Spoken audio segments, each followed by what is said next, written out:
So if you've been watching these videos for a while now, you'll know I've done a few videos on the FISA-foca war. The TLDR of which is you had FISA on one side, a autonomous subcommittee of the FIA who just wanted to control all the Formula 1, and on the other side you had FOCA, headed up by HMRC public enemy number 1, Bernie Ecclestone, who was fighting for the rights of the smaller teams against these big manufacturers. And looking back, I should have put the videos out in the order in which the major battles of that war happened. But to be honest, I get talking about these things, then brush upon something and go, ooh, that sounds interesting, I'll do that one later. And one of those things that got brushed upon was the controversy, yes, that's how we say it in proper English, surrounding Brabham and Williams and their water-cooled brakes. And again, if you've watched these videos long enough, you'll know that I love it when a story crops up of the little guy doing something mental because they found a hole in the rulebook that doesn't specifically forbid them from doing a certain kind of thing. Things like the F-duct, which is probably a video to look at in the future, the double diffuser, and even things like Toyota's restrictor plate, which was actually a case of blatant cheating.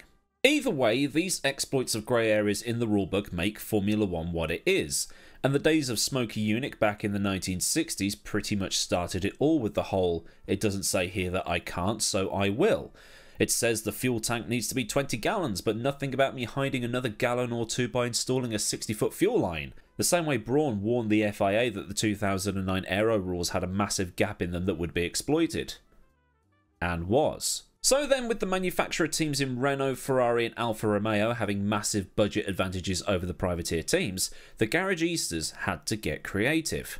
Remember, while Ferrari and Renault had powerful turbo engines in 1982, the smaller teams were still using the tried, tested and true Cosworth DFV, due to its low cost and ability to be used well with the ground effect cars of the era. Alfa Romeo, meanwhile, ran a big, hefty V12 that didn't work so well with ground effect because it took up too much space and reduced the efficiency of the Venturi tunnels. Has to be said, though, that they did try a V8 turbo at the Italian Grand Prix in 1982, but it was never raced.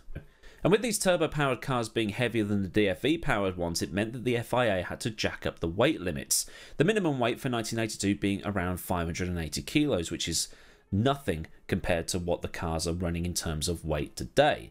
Now, the turbo-powered cars, which were heavier, could meet these minimum weight restrictions quite easily, but the naturally aspirated cars had to bump up the weight through ballast and other things like that. And this is where teams like Brabham, Williams, Lotus and McLaren started to turn to the rulebook.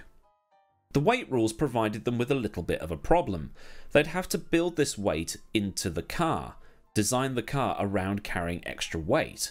A bit like how the BTCC cars up until this year were being designed and built to carry success ballast. It was a pointless exercise that would have no doubt been a pointless expense. But Williams and Brabham both found something in the rulebook that they could potentially use and get away with. Now remember, the owner of Brabham at this time was FOCA's own leader, Bernie Ecclestone. So no doubt Bernie would have been wanting to try this out and mess with FISA, which was headed up by Brazil's favourite Frenchman, Jean-Marie Balestri. Williams, Lotus, McLaren and Brabham found a loophole in the rulebook that effectively allowed them to use fluids as ballast, and they could then exploit that rule to allow them to run the cars lighter and exploit the power to weight advantage during the race that would have given them an advantage over the turbocharged teams. What they did was fit a 26 litre or 7 gallon water tank to the side of the car that was there officially to cool the brakes. Now, who came up with the idea isn't properly known. Sources point to Chapman, but it might have been a group effort. Their thinking was, right, lads, if anyone asks, we need to get these cars stopped because they're quite heavy. So why spend more money on, bigger brake pads when we can just fit the ones we're already using and just cool them down? The rules were that, like today, the weights of the cars are taken before and after the race. But unlike today, the do not touch your car rule did not exist, so there was a window where the teams could touch the cars after the race and make the cars legal prior to weighing. In some cases, they'd fit a new, heavier front wing onto the car, or a front wing made entirely of lead, according to some reports, or fiddle with some other bits and pieces to make the car legal, or just top up any fluids. Now, the whole lead thing does carry some weight, no pun intended. In this time period, the FIA said they would check the weights of cars at random as they left the pit lane, but teams would be told that they were tagged for weight checks.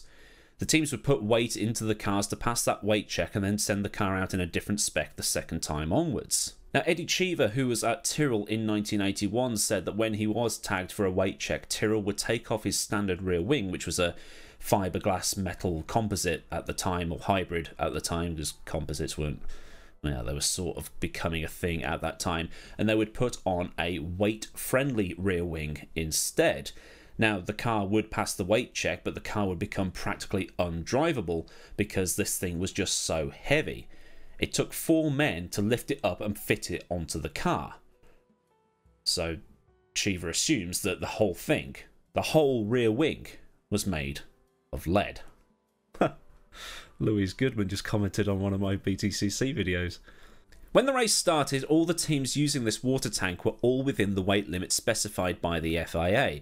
But over the first couple of laps, these cars would then start pissing water all over the track as their brakes got cooled down. At a certain point of the race, those tanks would be empty and the cars would be under the minimum weight requirements, lighter than the turbo cars that were fully complying with said rules and able to keep up thanks to the improved power to weight.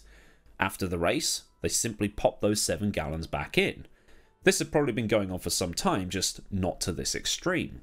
And the Brazilian Grand Prix ended with Nelson Piquet winning the race for Brabham and Keke Rosberg coming in second for Williams, with Alain Prost for Renault in third. After the race, Brabham and Williams, along with all the other FOCA teams in on their little trick, simply topped up the fluids again since Parc Fermé as we know it didn't really exist.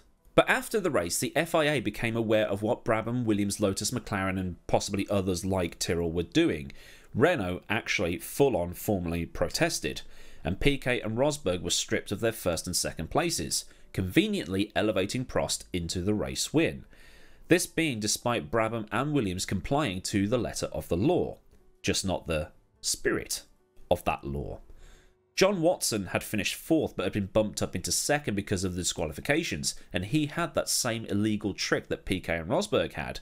And behind Watson were Mansell and Alboreto in a Lotus and Tyrrell that also had water-cooled brakes. Those 3 were not kicked out, just Piquet and Rosberg. This then caused a storm among the FOCA teams. The whisperings go around, and would not be for the first time, about the fact that Balestri and Prost were both French, and that Balestri was trying to help out the French driver for the unofficial French national team. Stuff that gets lobbed around regarding an incident in Japan 7 years later, which, yeah, screw it, why not? Let's do that one at some point. I'm liking these stories within a big story and then looking at those little stories in greater detail. It's more content, to be honest. This then sowed the seeds for the 1982 San Marino Grand Prix boycott that effectively ended the FISA-foca war. And most of the FOCA teams had already made arrangements to take turbocharged engines for 1983 anyway, because they'd now reached a point where they were lighter, fuel-friendly, and weren't blowing up every 10 seconds. But Tyrrell did try to take it one stage further in 1984 when they filled the water tanks with lead shot to effectively work as ballast. But they were disqualified from the 1984 championship entirely when the lead shot was being sprayed out the back of the car, making that Tyrrell the world's fastest shotgun. After the 1982 San Marino Grand Prix, the war was effectively over.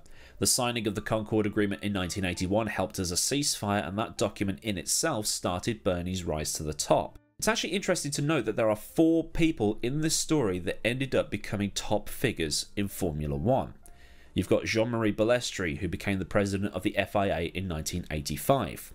You've got Bernie Ecclestone, head of Brabham and the leader of FOCA, who ended up becoming the commercial rights holder and one of the richest men in sport.